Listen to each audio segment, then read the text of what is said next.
Hello everyone. तो आज इस लेक्चर में हम लोग बात करेंगे स्पेशल डिस्क्रिप्शन एंड ट्रांसफॉर्मेशन के एक प्रॉब्लम के बारे में। तो ये प्रॉब्लम क्या क्या रही है, मान लिया अपने पास कोई एक फ्रेम हो रखी है, फ्रेम बी, और फ्रेम ए वो हाल फिलहाल कंसाइड कर रही है एक दूसरे के ऊपर। कैसे कंसाइड कर रही है, मान लिया अपने पास ये दो फ्रेम, ठीक है।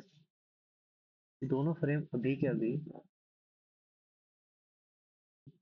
ये एक फ्रेम ए है तो मैं ए नाम दे देता हूँ, राइट। और ये फ्रेम अपनी बी है। फ्रेम बी अभी के लिए कंसाइड कर रही है फ्रेम ए के ऊपर। अब कुछ रोटेशन और कुछ ट्रांसलेशन के बाद इस फ्रेम की एक फाइनल पोजीशन आएगी। मान लेते हैं फाइनल पोजीशन उसकी ये है। मान ली हमने फाइनल पोजीशन उसकी ये निकल के आ रही है। चलो, फाइनल पोजीशन निकल के कैसे है, क्वेश्चन के अंदर दिया हुआ है कि यार पहले तो उसे एक रोटेट किया 30 डिग्री, फिर 60 डिग्री रोटेट किया, और फिर 30 डिग्री जेड के अबाउट रोटेट किया। ड्राइंग कर ले एक बार। यार जेड एक्सिस के अबाउट, ये वाई बी एक्सिस के about, sorry, Y B axis के अबाउट ये रोटेट कर रहा है 30 डिग्री। ठीक है, कर लिया रोटेट। और एक्स बी एक्सिस के अबाउट ये रोटेट कर रहा है 60, राइट हैंड रूल लगाया, फिर ये 60 रोटेट कर गया जी। मान लो जेड एक्सिस के और फिर 3, राइट हैंड थंब रूल लगाया, डायरेक्शन निकाली, कह रहे यार ये तो इस डायरेक्शन में रोटेट कर रहा है। थीटा की वैल्यू दे रखी है 30 डिग्री, दे रखी है बिल्कुल। अब उसका क्या क्या रखा है, क्या रोटेशन के बाद ना ट्रांसलेशन भी हो रहा है अपना, ठीक है। तो यहाँ से यहाँ पे ट्रांसलेशन भी हुआ है कुछ। उस ट्रांसलेशन की वैल्यू क्या दे रखी है, इसने क्या रखा है यार, अपनी एक्स ए, वाई ए और जेड ए की जो वैल्यूज हैं वो वैल्यूज ऐसी हैं। की वैल्यूज हैं 10, -5 और 4। अब इन वैल्यूज को देने के बाद वो हमसे क्या कह रहा है कि यार हमें ट्रांसलेशन मैट्रिक्स निकालनी है बैठ के, B with respect to A, ठीक है। Translation matrix of B with respect to A, ये निकालना है हम लोग। कैसे निकालेंगे, इसको निकालने का एक सिंपल तरीका पहले जानते हैं। ट्रांसलेशन मैट्रिक्स बताता क्या है? ट्रांसलेशन मैट्रिक्स ये तो कहता है कि यार ये अपनी मैट्रिक्स है बी विथ रिस्पेक्ट टू ए। तो ये हमें पूरी इंफॉर्मेशन देने की कोशिश करता है कि उस मैट्रिक्स के अंदर हो क्या रहा है। ट्रांसलेशन उसने किया कैसे, यहाँ पे एक रोटेशन मैट्रिक्स होती है 3x3 की, सारी रोटेशन की डिटेल्स बताता है हमको। यहाँ पे एक होती है ट्रांसलेशन वाली मैट्रिक्स 3x1 की, जो हमें बता देता है कि यार किससे वो ट्रांसलेट किया है, X comma Y comma Z. यहाँ पे हम लोग 0 0 लिखते हैं, यहाँ पे 1 लिखते हैं, क्यों लिखते हैं, ताकि 4x4 की एक स्क्वायर मैट्रिक्स क्रिएट हो जाए। यहाँ तक बात समझ में आ रही है? अच्छा, ये रोटेशन मैट्रिक्स कैसे निकालेंगे 3x3 के? रोटेशन मैट्रिक्स 3x3 की निकालना आसान है। कैसे निकालेंगे यार, जब हम लोग एक्स के अबाउट रोटेट करते हैं ना, तो अपने पास ये मैट्रिक्स निकल के आती है। और इस मैट्रिक्स को हम लोग ऐसे लिखते हैं, 1 0 0 0 cos theta minus sine theta cos theta. यहाँ पे एक और जीरो। एक्स के अबाउट रोटेट करती है तो ये मैट्रिक्स, वाई के अबाउट अगर रोटेट कर रही है तो अपनी मैट्रिक्स निकल के आती है cos theta 1 0 sine theta 1 0 0 minus sine theta 0 cos theta. बढ़िया। और अगर हमने z के अबाउट रोटेट किया, z के अबाउट अगर हमने रोटेट किया तो हमारी मैट्रिक्स निकल के आती है cos theta minus sine theta 0 sine theta cos theta 0 0 0 ठीक है।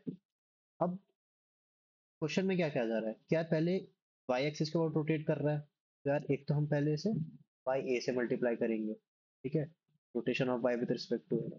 फिर वाई एक्स के अबाउट रोटेट कर रहा है, फिर वाई जेड के अबाउट रोटेट कर रहा है, तो इन तीनों मैट्रिक्स को मल्टीप्लाई कर लेंगे ना अच्छे से। उसके बाद अपनी ये मैट्रिक्स निकल के आ जाएगी, रोटेशनल वाली मैट्रिक्स।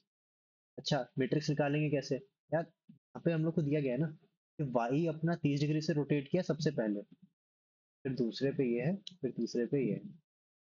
तो वाई के अंदर 30 डिग्री की वैल्यू डाल दो, cos 30 sine minus sine 30 cos 30, इन सब की वैल्यूज डालते जाओ, यहाँ पे वैल्यूज को लिखते जाओ। अब वैल्यूज को लिखने का समय आता है। and multiply them all together.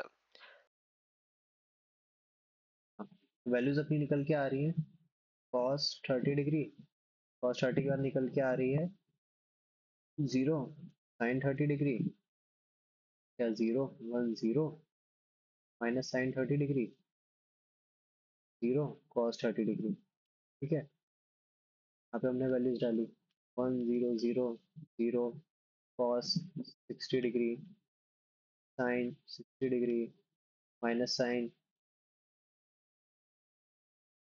क्या आएगा 60 डिग्री, कॉस 60 डिग्री, यहाँ जीरो। अब वैसे ही यहाँ पे और लिख ले रहे हैं, तीसरी मैट्रिक्स आ गई। तीसरी मैट्रिक्स में क्या आएगा, वो 30 डिग्री से रोटेट की थी, 30 से रोटेट की थी ना, जेड, जेड 30 से रोटेट किया था, तो यहाँ पे 30 डाल देंगे, cos 30 minus sine 30, 0 0 1 minus cos 30 degree, sine 30 degree, 0 0। इतना सब किया। अब इन सब की वैल्यूज निकाल लो। कैसे निकालेंगे, कैलकुलेटर में जाओ, कैलकुलेटर में साइन 30 कॉस 30 की वैल्यूज निकालो और यहाँ पे लिख दो। मैं भी कैलकुलेटर निकाल लेता हूँ, सबकी वैल्यूज निकाल लेता हूँ, क्या कर रहा हूँ। √3/2 हो जाएगा, ये हो जाएगा 0, ये हो जाएगा 1/2, ये हो जाएगा -1/2, 0 1 0 0, और ये हो जाएगा अपना √3/2। ठीक है, 1 0 0 0 √3/1/2 माइनस √3/2, √3/2 और 1/2। ये अपना आ गया यहाँ √3/2, फिर -1/2, 0 0 1, यहाँ पे हो गया 1/2, √3/2, 0 0। इतना कर लिया। अब इन तीनों मैट्रिक्स को मल्टीप्लाई करोगे ना, मल्टीप्लिकेशन, या तो साइंटिफिक कैलकुलेटर तो वैसे कर लो, या तो अपना ट्रेडिशनल मेथड जो होता है, या इस वाली रो को इस वाली रो से मल्टीप्लाई करो, इस वाली को इस वाली से मल्टीप्लाई करो, इस वाली को इससे मल्टीप्लाई करो, राइट, ऐसे निकाल लो बैठ के। या तो कैलकुलेटर में सारी वैल्यूज को डालो एक साथ, और अपने पास अपनी वैल्यूज निकल के आ जाएंगी। वैल्यूज क्या निकल के आएंगी, ये वैल्यू निकल के आ रही है 0.96, ये वैल्यू निकल के आ रही है -0.058, ये निकल के आ रही है 0.25, ये निकल के आ रही है 0.5, ये निकल के आ रही है 0.433, ये निकल के आ रही है -0.866, ये वाली वैल्यू निकल के आ रही है -0.58, 0.900 और 0.433। मैट्रिक्स मल्टीप्लिकेशन हो गया। ये अपनी निकल के आएगी वो रोटेशन मैट्रिक्स R3 × 3, जो हमें रोटेशन बता दे रही है। अब इस रोटेशन मैट्रिक्स को यहाँ पे डाल दो, ट्रांसलेशन किसके अबाउट क्या है वो वैल्यू डाल दो, अपने पास एक वैल्यू आंसर आ जाएगा।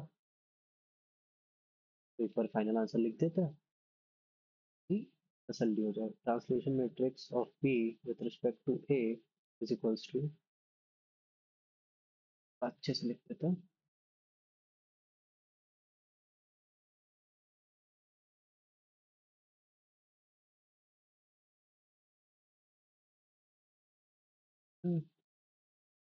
ठीक है जी, 0.625, 0.58 माइनस 0.058, 0.433, 0.90, 0.25, 0.86, 0.433। ठीक है, ना लिखा। उसके बाद अपने पास आती है ट्रांसलेशनल मैट्रिक्स और लिखनी है। वो किससे कितने से की है, 10 से की है, -5 से किया है, और क्वेश्चन देख लेते हैं दोबारा, 10 से किया है, -5 से किया है, और 4 से किया है, 10 -5 और 4 से किया है। लास्ट में 3 0 लगा देते हैं, एक 1 लगा देते हैं। ये आ गया अपना पार्ट ए का। पार्ट ए हमसे पूछा गया था, डिफाइन डी। अब अपने को बोला है A point in frame B is something something, find the coordinate of this point in A. कहना क्या चाह रहा है यार, मान लो एक कोई पॉइंट है, ये जो नया फ्रेम अपना बना बी, इस बी फ्रेम के रिस्पेक्ट में एक पॉइंट है कोई यहाँ पे। इस पॉइंट की वैल्यू क्या दे रखी है इसमें, दे रखी है 6 -4 और 1। अच्छा जी, इसके बाद ये क्या कह रहा है, क्या अब अपने को तो ये तो पता है कि बी से क्या है इसकी, बी से इसकी वैल्यू क्या है हमें ये तो पता है, हमें बताना है कि इसकी फ्रेम ए से क्या है। फ्रेम ए से क्या है मतलब यार, इस वाले ओरिजिन से, सॉरी, इस वाले ओरिजिन से इस पॉइंट की क्या वैल्यू है, हमें वो बता पूछी गई है कि वो कैसे निकाली जाएगी। अरे यार सिंपल है। कैसे सिंपल है? अभी हमने ट्रांसलेशन मैट्रिक्स निकाली। हाँ, तो इससे हमें पूरा काला चिट्ठा पता चल गया है कि ए और बी के बीच में क्या रिलेशन आ रहा है, ए और बी के बीच में ये रिलेशन निकल के आ रहा है।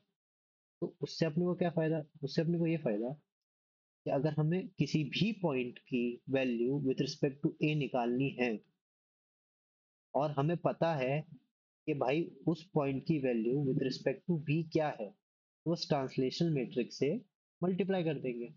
हाँ जी, कितना सिंपल है, बस ये तो करना है। तो इतना काम कर दिया तो अपना आंसर आ जाएगा। आ जाएगा कि नहीं आ जाएगा, बिल्कुल आ जाएगा। तो मल्टीप्लाई कर देते हैं यार इससे, जस्ट रोल हो जाए। तो मैट्रिक्स क्या थी, एक सेकंड पेस्ट कर ले ऊपर से।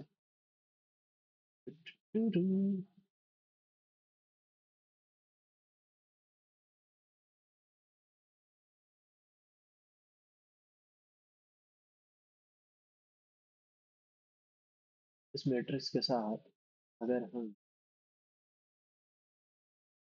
वो मैट्रिक्स ले लें, क्या रे किससे रोटेट किया है, क्या वैल्यूज थी, 6 - 4 और 1, 6 - 4 1, 6 4 1, और लास्ट में एक 1 और लगा दिया, क्यों लगा दिया, ताकि ये 4x1 मैट्रिक्स बन जाए। अरे 4x4 मैट्रिक्स बन जाए, 4 4 सेम हो जाए, और ये मल्टीप्लाई हो सके। ठीक है, तो इनको मल्टीप्लाई करने के बाद अपनी वैल्यू निकल के आ रही है, जो कि मैंने कैलकुलेटर से कैलकुलेट कर ली। 16.28 -6.10, 0.49 और 1। अपना फाइनल आंसर हो गया। पॉइंट पी जो है विद रिस्पेक्ट टू फ्रेम ए, उसकी पोजीशन है अपनी 16.28 -6.10, 0.49। That's it. अपना हो गया पार्ट बी भी सॉल्व। आई होप अच्छा लगा हो यार, कुछ समझाने की कोशिश की थी। मिलते हैं फिर किसी अलग अगले लेक्चर में, तब तक के लिए अलविदा।